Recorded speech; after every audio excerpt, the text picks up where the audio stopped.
From CRI Simple Numbers, this is Profitability Playbook, the Simple Numbers Podcast, a podcast for those championing market growth and anchoring the nation's economy, small businesses, and entrepreneurs. Hey there. Welcome to another episode of the Simple Numbers Profitability Playbook Podcast. I'm Mike Maxon. That's Brandon Gray. And Hey. It's Monday. Back for another week. You have a good weekend? Go and attack it. You know, I shoveled rocks all weekend. So Must be my Army days. You know, it was a lot of manual labor, which is sometimes good. You know, it's good to get out there and exercise the body as opposed to just the mind. And but hey, we got the project completed. Now on to the next phase. So how about you? Yeah. I mean, I had the kids, so we just did stuff like that. Went around, did things. I mean, entertaining them, let them entertain themselves, all that good stuff. So, well, we do have Father's Day coming up this week. Oh, we do. Yeah. Oddly enough, there has been no mention of it anywhere. Me either. Someone said it yesterday, and that's what clued it off that it's actually going to happen. I didn't even. Yeah, it dawns on everybody Saturday afternoon. They're like, "Hey, I think tomorrow like Father's Day." So I heard this comedian talking about it, and he said it's like, and I'll mess this up, it's something like the 19th ranked holiday. He said, I can't think of 18 other holidays. Yeah. You got now wait, Father's Day is the 19th ranked holiday? Now that might be off a little bit. That's way down the list. Oh, hell yeah, it's down the list. Yes, that's not surprising. Not surprising at all. Yeah, that's funny. That we could go on a whole rant about this. We got to quit chasing the rabbit. Everyone's here to hear something about simple numbers. So yes, not gonna or some business stuff.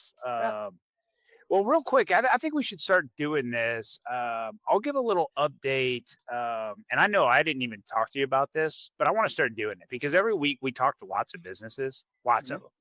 And so I'm going to put you on the spot because you didn't even know this was coming because we never talked about this, but it came into my brain right before we got on here. Is every week we talk to lots of businesses. Any enlightening things on your calls this past week that you had come up? Anything that surprised you in any way? So I'll give you two things. One of them I think we're going to talk about, which I was down in Tampa last week for a little powder lunch speaking event with the EO Tampa chapter. Great group, man. We had a blast. So one of the things which we're going to talk about here in just a second, I got asked by more than one person, if we were to start or purchase a business today, what would that business industry be? So we'll talk about that. I would say two things kind of came out last week. So the first is really spent a lot of time digging into the 100 company model. We got it updated through April. And 50% of the profit in the 100 company model is coming from less than 20% of the clients in it. Yeah. That's a big one. Yeah.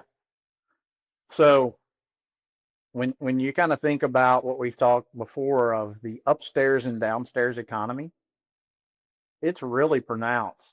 The other thing that stood out, and this is not a surprise, businesses that were above 2.5 million to about 6 or 7 million had the lowest range of profitability in the model. Now, we talk about black holes, right? The deepest is 3 to 5. That might shift slightly, when we started talking about those numbers. I mean, that was 10 or 15 years ago.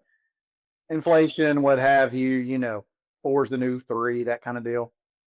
Or I'm sorry, 4 is the new 3 as far as that goes. So it's probably shifting just a little bit. But what you're really seeing is that the larger companies obviously have much more of an ability to leverage operating expenses. And so they're doing it. The ones in that messy middle, it's really hard whenever you're adding those management administrative positions to allow you to achieve the next level of growth when the marketplace isn't growing. And so that's really pronounced and showing up in that model. So that was one thing. The other thing is, and I think we're going to talk a little more about this in a second, seeing more and more of a practice to where folks are using AI more frequently. So I kind of look at it in terms of phases. So the first phase was, oh, just put that into AI and they'll give you an answer, which was cool. It was pretty neat to go out there and type something in and it gives you the best whatever, or, hey, I got to give a presentation. Real quick, hold on. For everyone on here, if you're having a bad day, go into ChatGPT and just ask it to say nice things about you, and you will instantly feel better. Brandon, I want you today to say, ChatGPT, I'm having a bad day, glaze me. And you're just you'll love everything about Brandon. All right. Yeah, do it. Anyways, some mental health for you. Yeah. So I'll give you an example. So I had a client that was doing some restructuring. So he loaded personality profiles in with job descriptions and had them match them. And then he went to see, okay, did I put people in the right seats? Some of those kind of things. That's something pretty cool. We've got other examples to where folks are really automating a lot of complex systems and processes. Now, I'll tell you, there is a component there that is still a little clunky. You got to have an ability, or someone else on your team has to have an ability to prompt AI to do certain things, and even when it comes to coding, do a few things there. But I think we're in that second wave now, to where folks are kind of putting in implementation. It's messy, but another example, I had a client that's in the contracting business, and so they had AI read through a bunch of proposals, or things that, and then had it pick based upon some data they had loaded into AI about their company, which proposals they should go after. So anyway, some neat stuff there. Yeah. How about you? Yeah. So for me, it's happened on several calls, is seeing companies that really invested in that growth after prior 12-month period coming into this 12-month period, and it wasn't there. And now beginning to sit at that, mediocre level of profitability of, well, what do we do now? And you get into that limbo of going, well, do I cut, or do I sort of hold out here for a little bit, because it will come back. It will come back. And by the way, whoever's watching YouTube, that's Susan dropping off a whole bunch of work on my desk. That's really where, so you're kind of you don't like to, you want to always go like, oh, hey, we can get to 10% or 15 or 20%, make some hacks here, changes here, but it's like, well, they were always a good business. It just didn't come for them. And so how do you go about handling that, and then finding alternative ways to bring in business? Got to have a line in the sand, or you will wallow in mediocrity for a long time. Oh, and marketing's still all over the place. Yeah. For you marketing people out there, keep hustling, because people need it, they want it, and it's an interesting time. I know you all will figure it out, but it is inconsistent in terms of its returns right now. So, well, awesome. Well, let's just dive right into the AI before we get, because you just talked a lot about that. So the AI thing, what made me bring this up today was I was reading the Wall Street Journal. You all know we like that one. RSM, 1 billion investment into AI. And along the lines of what we've talked about was, hey, some compliance work. Instead of going through every single client, comparing it to regulation, an AI bot comes in there and scans it and eliminates 80% of the work. That's what they talked about in that article. And just its ability to handle a lot of that compliance thing, where it would have been a lot of busy work, a lot of hours. When you can get, 80% of the work done by AI, it's there. And I've had several clients making investments into that for just that reason. And I think it's a tool. And I know I was just joking about chat. I wasn't joking. You can actually have ChatGPT today to say that to you. But seriously, if you go in there and you can teach it, you can say things, you can create projects of, hey, I want a workflow, a process, or what have you, stuff that used to take. Brandon, do you remember when we were Crabtree Rowenberger and November was operation? Oh yeah. And we would write out processes like crazy. Now you can be like, I am a business consultant for Simple Numbers and I need a new sales process, and boom, done. And those things are cool. What do you say on this? Yeah, well, I think the biggest thing is you got to have someone on your team where you've got to use an expert that understands what you're doing, how to load the data about your company into AI so it has a point of reference to then compare it to whatever it is you're trying to create. That's the clunky part. You got to know how it works.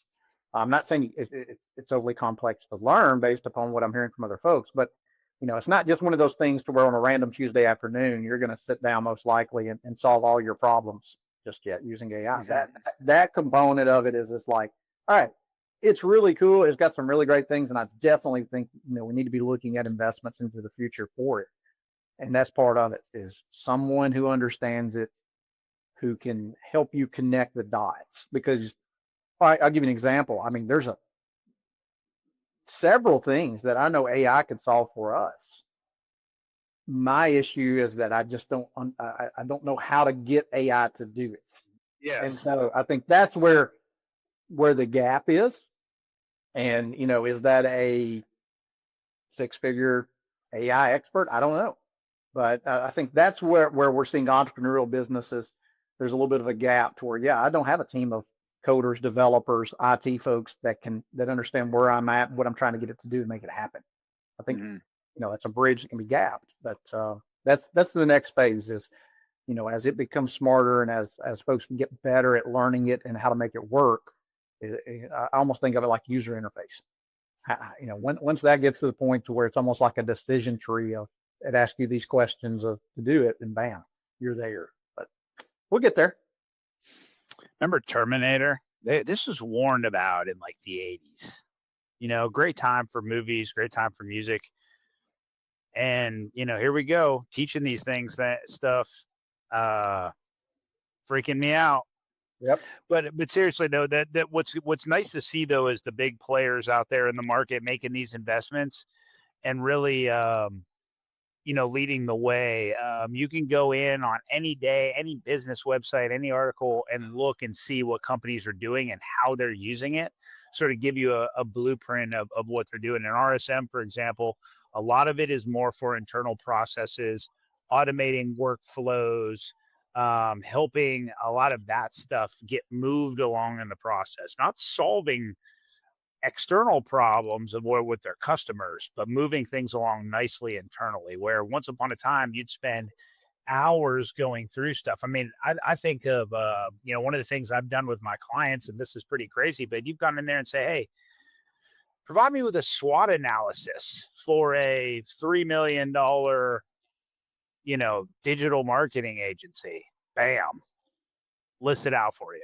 And not that this is something that you have to take the Bible, but it'll give you some, just great talking points of going, hey, are we looking at this? Or, I know we talked about this. Look at now it's literally a major opportunity in the marketplace out there. So things like that you can use it for, I think, that are really cool. But again, there's so much more to it. And the two guys talking to you about it right now are not smart enough to do it. So we're going to try to be someday. You'll hear me and Brandon pop on here at one point and like, oh, guess what we did? We figured it out. Well, cool. Next thing we wanted to touch on was a fun one. And I want to save this one to sort of end the conversation, which is really what business would you either buy or start today? And then, dude, I have so many. You sent that this morning and I'm driving and I'm like, oh my gosh, I could, where do I start with it? I can't commit to one, What about you? I'll look first at what are my criteria. So before I go down the path of what the business is or the service that it performs or what have you, I go, well, what are the criteria that I want this business to perform to? So the first one Simple Numbers 2.0, right? A minimum 50% return on investment. Mhm. I got to get that. So, which tells me that, especially if I'm starting from scratch, I want to have the business that can give me the greatest performance with the least amount of investment. So, kind of leave that one out there as part of the filter. The second is that I want as low as possible of a trade capital requirement inside that business. Mhm. So for those who may not be familiar with that term, trade capital, that is our term that we use as we analyze what do you have to fund in a business versus what do other people fund for you in the business. Okay, so, and that's predominantly in most cases AR and inventory versus what do you get in terms from your vendors of AP, credit cards that you can leverage, and then if you get any kind of prepayment or deposits on service. So those are two. And then the third is I want to obviously have the ability, if I'm going to get a great return, I want a low investment, I want a high profit. So it needs to be in an industry that gives me or a type of business that gives me high profit. And then the last one is I want it to be somewhat, I wouldn't say recession proof per se, because I don't know if that's a good term right now, but I want stability. I want it to be a necessity type of business. Mm-hmm. So I was going to add to that some sort of repeat customers or recurring revenue. Yeah, I like that one. So I'm sure there's several that could fit that criteria, but the one that comes to mind is home services. Whether that's plumbing, HVAC, electrical, tree removal, those types of things. Don't know so much I would go lawn care per se, because that can be a little bit more discretionary. But the others, they kind of fit that box. The only knock I would give against if I was looking at tree care would be there is a pretty intensive capital investment because I got to have a lot of equipment and machinery. And even if I finance it, I'm likely going to have to, pony up some dollars in terms of capital to cover that gap that we refer to as infrastructure capital. And if you do residential, if you're in residential tree care, there is an element that people will push that off if they don't need something done. But the commercial side still is really good on the tree. And the residential, especially in the South, we're going to have storms every year. Oh yeah, there's going to be damage and trees down and what have you. But let's take the normal HVAC, plumbing, electrical business, and a lot of those, the company can do all three. Well, the capital I have to invest is not huge. Vans, vehicles, those kind of things, I can lease those, so I don't have enough front. I got some equipment that I do have to go and purchase. I don't have to cover accounts receivable because I'm paid at time of service.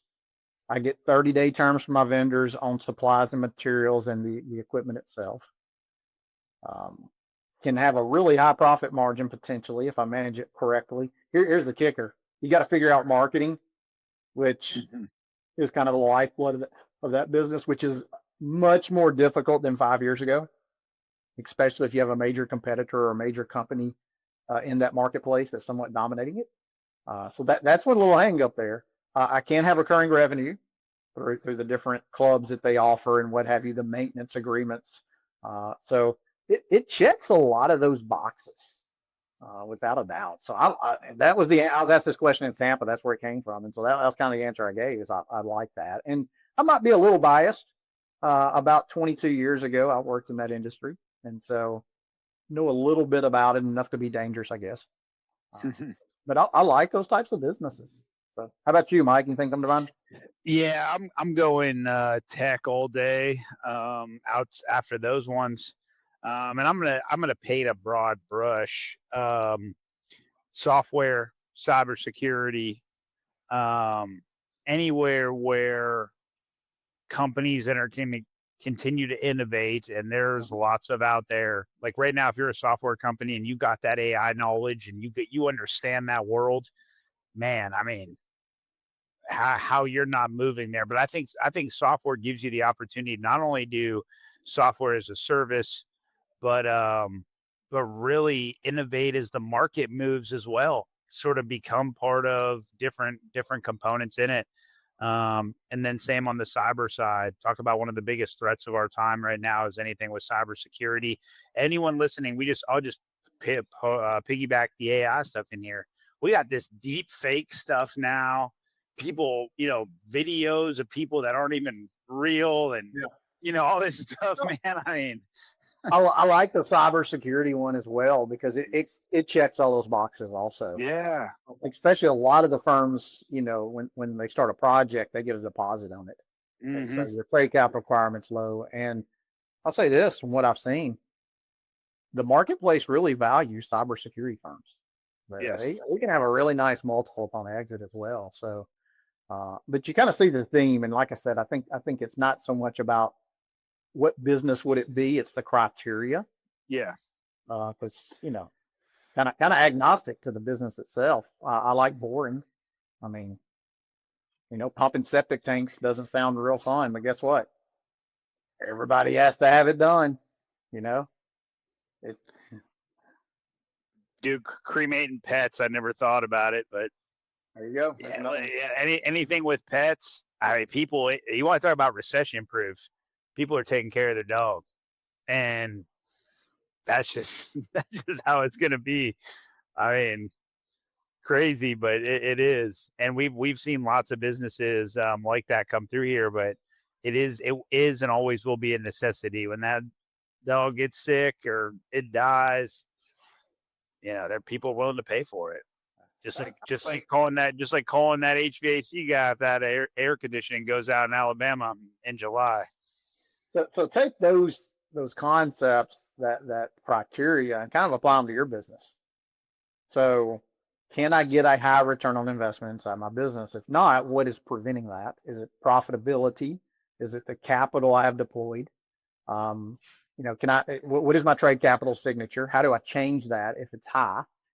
Yeah, here's one I always love is folks go, well, we have to offer 30-day terms and we don't get any deposits or prepayments because that's our industry. Well, someone somewhere along the way decided that this industry is going to work this way and this industry is going to work differently. Find a way to bring some additional value and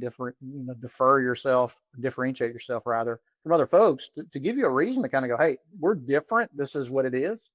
And, it's kind of like we were talking with Kyle Ewing yesterday or last week around the prepayment stuff. And he said, we just say that's how we do business. Mm-hmm.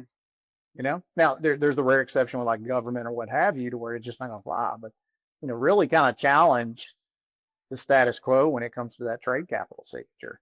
And then, like we said earlier, in terms of the profitability signature of the business, why am I settling for less than desired profitability? All right, man. Well, look, we just got to tell Greg that we're out. Cybersecurity / plumbing company. We're ready to. Hey, we'll do it as one company. So, you're going to have the same techs working both sides. It's going to revolutionary, change the world. Yes, exactly. All right. Well, hey, thank you all for joining us today. It's been fun. That was a little fun one we wanted to do. Talk about some interesting things. And as usual, we will be back next week. I got to start figuring out something to do here because Brandon will be on vacation soon. But it might just be me, which would be scary. No, I might bring someone else in. I might bring Greg in. I don't know if I could rope Greg in myself. That'll be fun. But anyways, we'll catch y'all next week. See y'all. If you want to know more about driving sustainable profitability for your business or are interested in learning more about CRI Simple Numbers, please visit our website at simplenumberscri.com. Thanks for listening to this episode of Profitability Playbook, the Simple Numbers Podcast. You can subscribe to Profitability Playbook on Spotify, Apple Podcasts, or wherever you prefer to listen to podcasts. If you like what you heard today, please leave us a review. This podcast is brought to you by CRI Simple Numbers LLC, a division of CRI Capital Group LLC, and a subsidiary of CRI Advisors LLC. CRI is the trusted brand under which Carr, Riggs & Ingram LLC, the CPA firm, and CRI Advisors LLC, along with its subsidiaries, deliver professional services. Please note, Carr, Riggs & Ingram LLC is a licensed independent CPA firm offering attest services, whereas CRI Advisors LLC and its subsidiaries specialize in providing tax and business consulting services. These entities operate within an alternative practice structure as defined by the AICPA Code of Professional Conduct and comply fully with applicable laws, regulations, and professional standards. Ready to simplify your business finances and drive growth? Explore valuable resources, books, and tools designed for entrepreneurs and small businesses at simplenumberscri.com.